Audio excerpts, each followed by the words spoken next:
O Brasil realmente está sendo arquitetado para virar uma Venezuela, as pessoas não acreditam. Mais uns 6 anos de governo igual esse aqui, a gente quebra a máquina mais uma vez.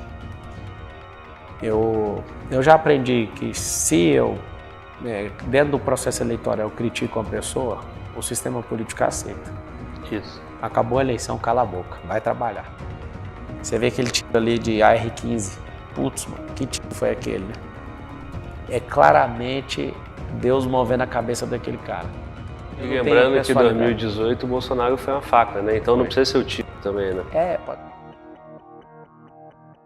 Quando eu te perguntei quem te pagava, tu falou Deus, né, cara? O Trump acabou de sofrer um atentado Foi Deus que virou a cabeça dele. Exatamente. E aí mostrou aquela imagem, né, que o tiro era pra explodir a cabeça dele, né, cara? E aí foi só um arranhão na orelha. Que sorte que Deus deu pra ele.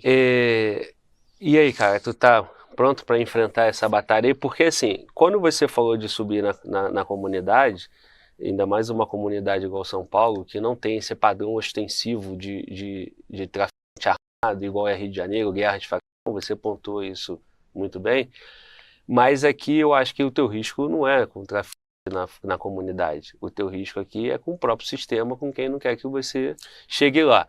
E assim, coisas acontecem, né? Padrão Rússia, um avião cai, no Brasil pode cair também, ou então um tiro ou outra coisa, uma comida, enfim. Tem várias formas, não é só no tiro, né? Você falou que entra na favela sem colete,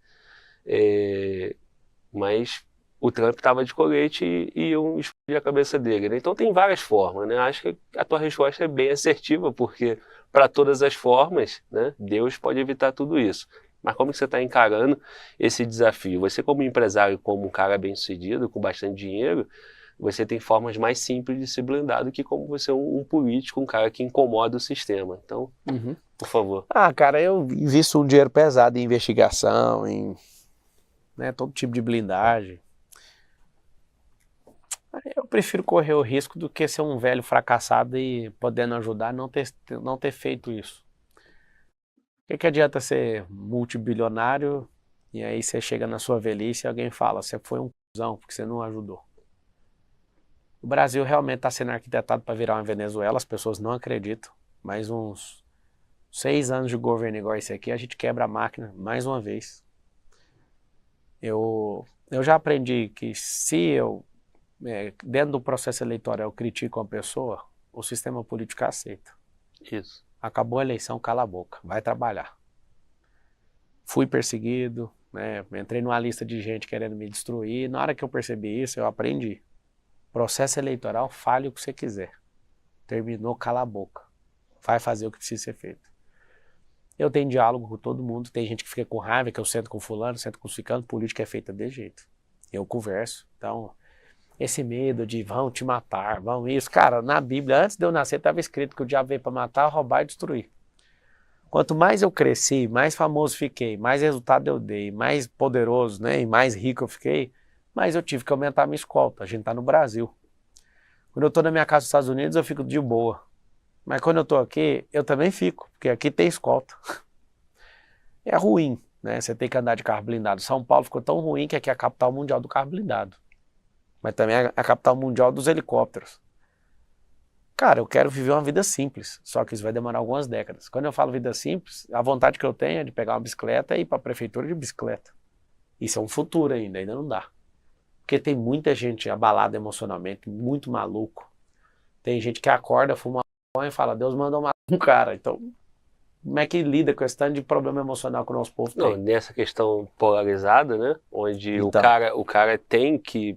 Ele acredita numa ideologia e o outro é inimigo. Então ele não precisa nem fumar maconha. Ele já tá certo disso.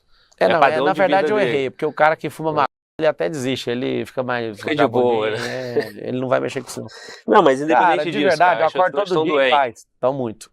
Nosso povo tá doente. Eu sou um cara que não me preocupo com isso, porque eu tenho um chamado que eu sinto da parte de Deus no meu coração. Eu acho que ele não ia me chamar para isso. Você vê aquele tiro ali de AR-15.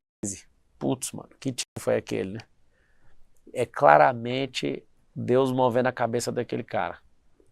Então assim, cara, eu não sou bobo, né? Eu não tô pedindo para ninguém dar um tiro. E lembrando que em 2018 o Bolsonaro foi uma faca, né? Então não precisa ser o tiro também, né?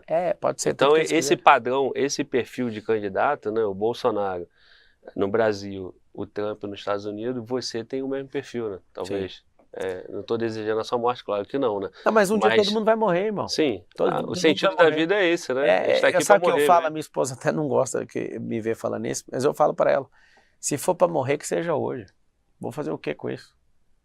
Cara, se existe Deus, que eu sei que existe. E você tem que estar pronto lucro. Hoje, né? Irmão, morrer é lucro.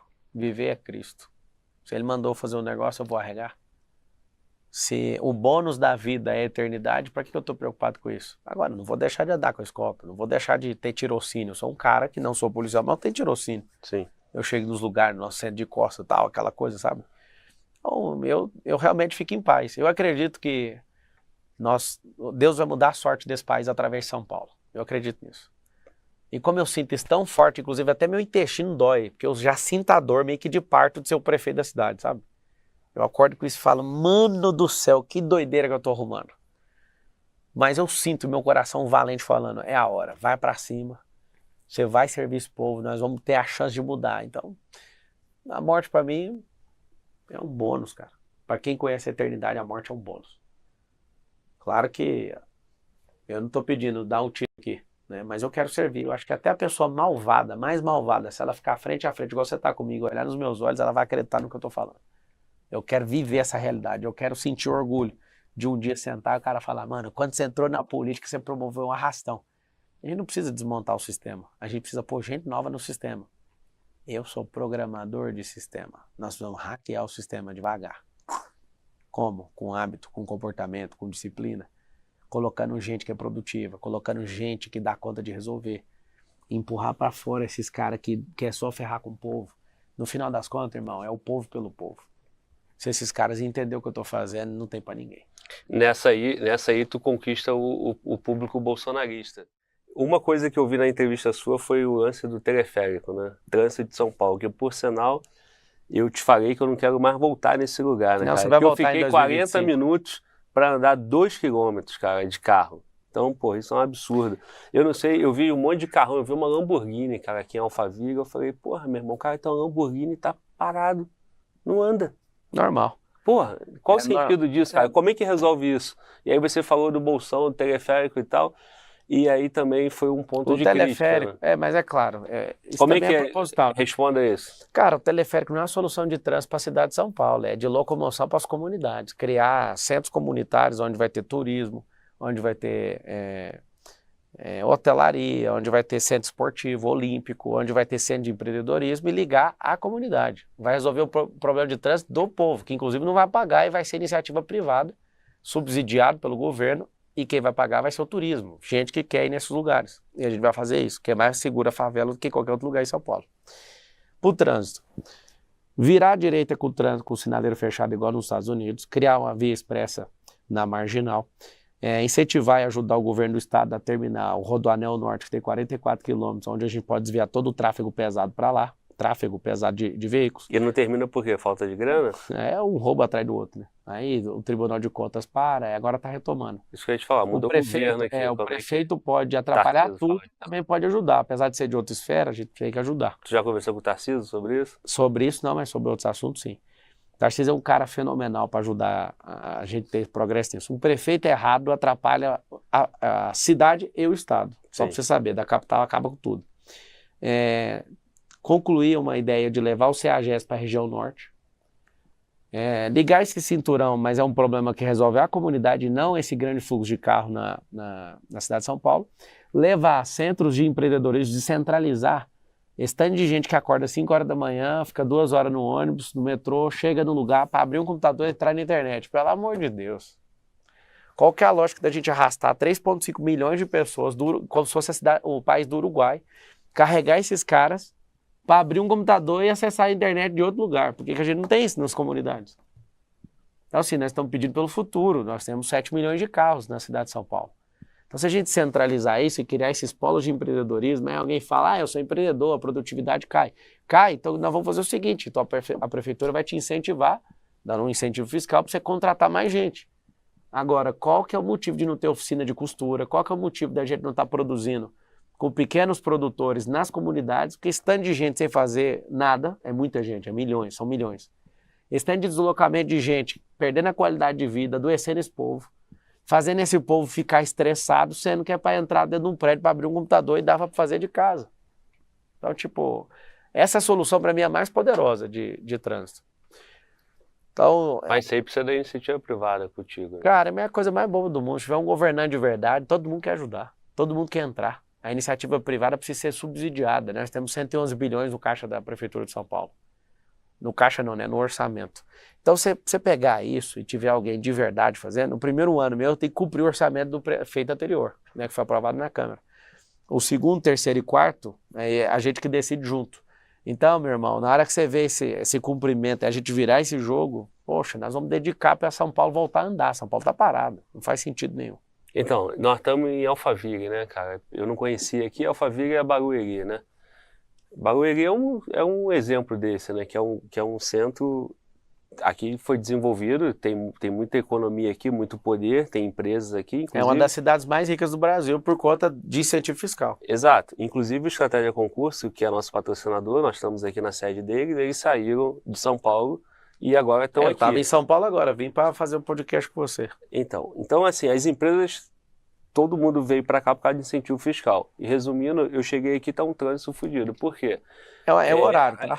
Esse é o horário. Aqui dentro não tem esse trânsito aí não. Só 2 horários por 20 e poucos minutos. Horário de pico, São Paulo. Que é as pessoas movimentando. São Paulo é o tempo todo. O que eu quero te dizer é o seguinte, quando você joga a economia e essa massa de trabalhadores para outro centro, você vai fazer a fórmula do incentivo fiscal dentro de São Paulo, né? Dentro da cidade. Você vai ter que jogar para outro centro e evitar que essas pessoas vão para São Paulo. Mas você vai provocar o trânsito da mesma forma, porque Nunca. o modal de carro, como Jamais. é que funciona isso? Porque o modal de carro, todo mundo quer ter carro e as rodovias aqui em Alphaville, por exemplo, tem 2 pistas. Não, cara, por isso 3, você fica não é engarrafado. carro não, todo mundo usa, pelo menos aí, já chegou a 4,3 milhões de pessoas a usar em um dia o metrô de São Paulo. Sim. Tô falando de 4 milhões. Se descentralizar isso, não vai existir o que você falou. Ninguém vai pegar carro e ficar rodando quarteirão lá no bairro dele, não. É o seguinte, uma outra solução que eu acabei não falando é que tem 10 rodovias que chegam na cidade de São Paulo. Essas 10 rodovias, inclusive eu já vi áreas para fazer isso, a gente criar bolsões de 10, 15, 20 mil, dependendo de alguns, dá para fazer 50 mil vagas. Colocar um prédio negativo, né? Fazer um subsolo gigante e ligar teleféricos até a próxima estação de trem. Para quê? Pessoa que não quer cruzar São Paulo, para nesse bolsão, entra nesse teleférico, chega na primeira estação, vai para o serviço dessa estação, beleza, na hora de ir embora. Tem muita gente que faria isso. Eu vou provar essa viabilidade pegando os dados, né, das rodovias entrantes aqui, de gente que vem do interior através da rodovia. Você pensa, você desviar o tráfego dos pesados, da marginal, só tirar o tráfego pesado ali já era. Você tirar, às vezes você não é daqui, então você não entendeu o rolê da CEAGESP, é onde distribui os alimentos, chega de caminhão o tempo inteiro. Você pensa tirar isso aqui e colocar do lado da rodovia e não na Marginal Pinheiros.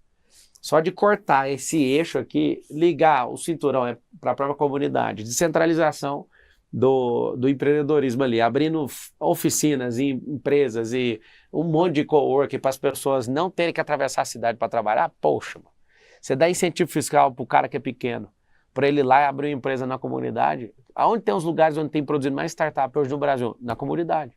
Nós temos um povo criativo, só que a gente tem que dar incentivo. Por que essa cidade aqui que a gente está gravando hoje virou essa potência? 40 anos atrás tiveram a visão de diminuição de imposto e aumento de arrecadação. O Bolsonaro foi o único presidente do Brasil que conseguiu baixar imposto e aumentar a arrecadação. Isso nunca aconteceu em 38 presidentes da República. Ou seja, aí você vê um cara igual a Haddad, que é um idiota. Ele é um idiota. Pior prefeito de São Paulo e está concorrendo agora para ser o pior ministro da Economia de todos os tempos. Não faz sentido um cara daquele ali. Ele só quer aumentar imposto e ferrar os outros. Prometeu taxar os mais ricos, mas vive taxando só os pobres. É blusinha de pobre, é tudo para arrebentar com o pobre. Por que eu estou falando isso? Um cara com a visão dessa só atrapalha o crescimento de um país. Um povo cansado e com muito fardo não consegue produzir. Um povo que vive estressado produz menos. Um povo que não tem qualidade de vida, que não desfruta também, produz menos. E aí está o grande lance. São Paulo vai provar que tem como aumentar a produtividade fazendo menos. Não precisa desse deslocamento maluco todo dia. Não, eu te entendo, eu não discordo, né? E assim, nem estou aqui para te confrontar porque eu não debrucei sobre isso. Mas o que eu percebi que Barueri é um exemplo do que você falou. Quando eu assisti teu vídeo reagindo às tuas entrevistas, eu percebi que, pô, realmente faz todo sentido, pô, porque eu venho de uma cidade que eu sou do Rio de Janeiro, São Gonçalo, então o centro de emprego é a capital no Rio e é um engarrafamento ferrado. Se tivesse desenvolvido um grande centro, isso funcionaria. Só que Barueri é isso, e aqui tem um engarrafamento. Mas é o que eu tô te falando, é bem pouco. Não adianta nada se você tiver uma rua com 2 pistas só. Mas aí você faz porque você chegou hoje aqui, né? Não, eles estão fazendo a duplicação da Castelo Branco, por isso tá de jeito. Tá tendo obra. Então, assim, a gente precisa alargar as ruas, né? Brasília, você conhece Brasília? Mas ela foi projetada. Foi projetada, então tem 6 pistas. São Paulo tem 470 anos e não foi projetada para isso. Tu pega no Rio de Janeiro, tu tem a Presidente Vargas, tem 4 pistas. Aí você pega a ponte, pô, tem 4 pistas só. Então, nós projetamos as cidades e não foi previsto o crescimento. São Paulo, você não tem muito espaço. 12 milhões de pessoas. Você não tem espaço para enlarguecer as ruas, né? Porque uma solução seria... Por isso que tem de descentralizar as coisas, foi o que eu falei.